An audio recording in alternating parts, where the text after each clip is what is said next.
प्रिय दोस्तों, आप सभी का स्वागत है हमारे YouTube चैनल पर। आज के वीडियो में हम बात करने वाले हैं भाग्यशाली बच्चों के बारे में। भाग्यशाली बच्चे जिस भी परिवार में जन्म लेते हैं वह परिवार स्वयं भाग्यशाली बन जाता है, क्योंकि अगर परिवार में एक भी व्यक्ति भाग्यशाली होता है तो परिवार के विभिन्न कार्य संपन्न हो जाते हैं। उस भाग्यशाली व्यक्ति की वजह से सारा परिवार उसका आनंद उठा सकता है, क्योंकि दिया अगर कहीं जल रहा हो तो आसपास के क्षेत्र में वैसे ही दिया का प्रकाश हो जाता है। उसी प्रकार आप भी अपने अंदर देख सकते हैं कि आप स्वयं भाग्यशाली हैं या आप जिस परिवार में रह रहे हैं उसमें कोई भाग्यशाली है। परंतु दोस्तों, कभी कभी हम अपनी अज्ञानता के कारण ईश्वर की कृपा को समझ ही नहीं पाते हैं। ईश्वर हमारे घर में ही हमें बहुत सी कुछ ऐसी चीज़ें देता है जो हमारे जीवन को बदल सकती है, जिन पर हम सवार होकर अपने जीवन को सफल बना पाते हैं।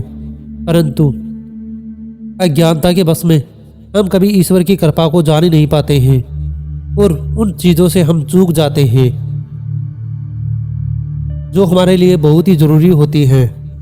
दोस्तों, बहुत से घरों में, हमारे हिंदू घरों में या जो भी धर्म के घर हैं, वहाँ पर नेक आत्माएं जन्म लेती हैं।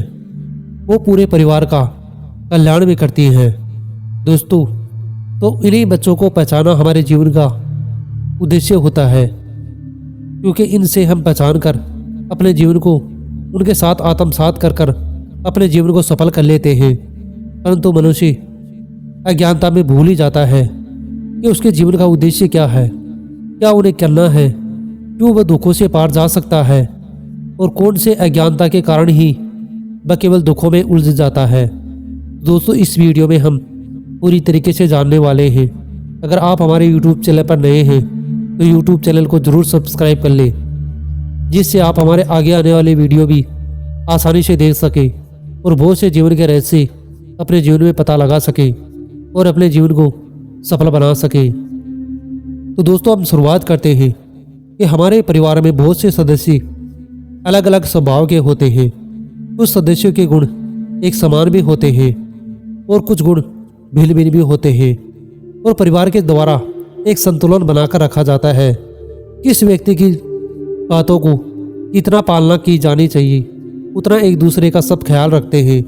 परंतु कुछ विशिष्ट बच्चे होते हैं घरों में, जो जन्म के साथ ही जो वह बड़े होते हैं और उसी प्रकार से वह धीरे धीरे ही स्वयं भक्ति की ओर अग्रसर हो जाते हैं। वह अपने घर में ही भक्ति की तरह जीवन जीते हैं। सभी लोगों के प्रति घर में वह प्रेम और आदर रखते हैं।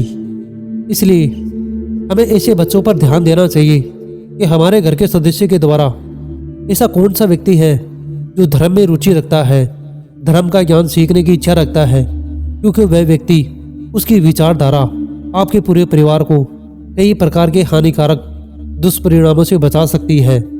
वह व्यक्ति आपको समय समय पर बहुत सी अपनी विचारधारा का भी उपदेश देता है, या जो भी घर के व्यक्तियों के द्वारा गलत किया जाता है तो वह वहाँ पर एक सलाह देता है और अपना जीवन धर्म के अनुसार जी रहा है, तो उस व्यक्ति के साथ आपको कदापि दुर्व्यवहार नहीं करना चाहिए। चाहे वह व्यक्ति आपके घर का हो या चाहे आपके पड़ोस में हो, उस व्यक्ति की विचारधारा ही आपके जीवन को बदलने सकती है। होता यूँ है कि अगर हमारे घर में कोई ऐसा व्यक्ति है जो धर्म के अनुसार अपना जीवन जीता है और उस व्यक्ति के प्रति हमारी कुछ नीतियाँ गलत होती है, तो ये नहीं है कि आपको उसका दुष्परिणाम नहीं भुगतना पड़ता है। आपको उस व्यक्ति के द्वारा आपका जो भी व्यवहार होता है उसका फल अवश्य भुगतना पड़ता है।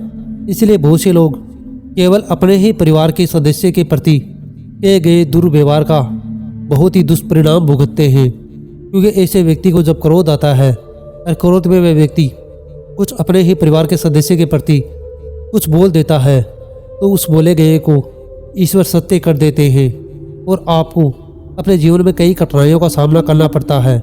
इसलिए अपने जीवन में उस व्यक्ति का आपको योगदान देना चाहिए कि आप उसके लिए क्या सरल कर सकते हैं। उसके जीवन जीने के लिए जो भी आवश्यकता हो या जैसी भी परिस्थितियां हो, आप उनमें उसका सहयोग करें न कि उसका विरोध करें। ऐसे व्यक्ति जिस भी परिवार में हो जाएंगे, धीरे धीरे वो उस पूरे परिवार को सफल बना देंगे और अपनी कृपा दृष्टि अपने परिवार पर सदैव बनाए रखेंगे। अपने परिवार के सदस्य के कल्याण के लिए हमेशा वे कार्य करेंगे और ऐसा व्यक्ति ही आपको उन्नति की ओर लेकर जा सकता है। इसलिए कभी भी अपने परिवार के सदस्य को सामान्य ना माने, ये आपके बहुत ही बड़े सहयोगी बन सकते हैं। जिस प्रकार से एक भक्त प्रहलाद भक्त था, अपने परिवार को उन्नति की ओर ले जाने के लिए उसने कितने महान कार्य किए, परंतु उसका पिता था जो कि हमेशा उसके ईश्वर की भक्ति का विरोधी था। अंत में उसे अपने दुष्ट कृत्य का दंड भुगतना पड़ा। उसी प्रकार आप भी अगर आपके परिवार के सदस्य के किसी कार्य में बाधा उत्पन्न करते हैं तो यकीन मानिए आपको ईश्वर उसका दंड दे सकता है। तो अगर आप उसके आत्मसात होते हैं तो उसके साथ आपका जीवन भी सफल हो सकता है। इसलिए अपने जीवन में हमेशा अच्छे लोगों का साथ दें, उन्हें अपने जीवन में स्थान दें, उनकी विचारधाराओं का अनुसरण करें। दोस्तों, मैं जानता हूँ इस वीडियो में दी गई जानकारी आपके लिए बहुत ही उपयोगी रही होगी।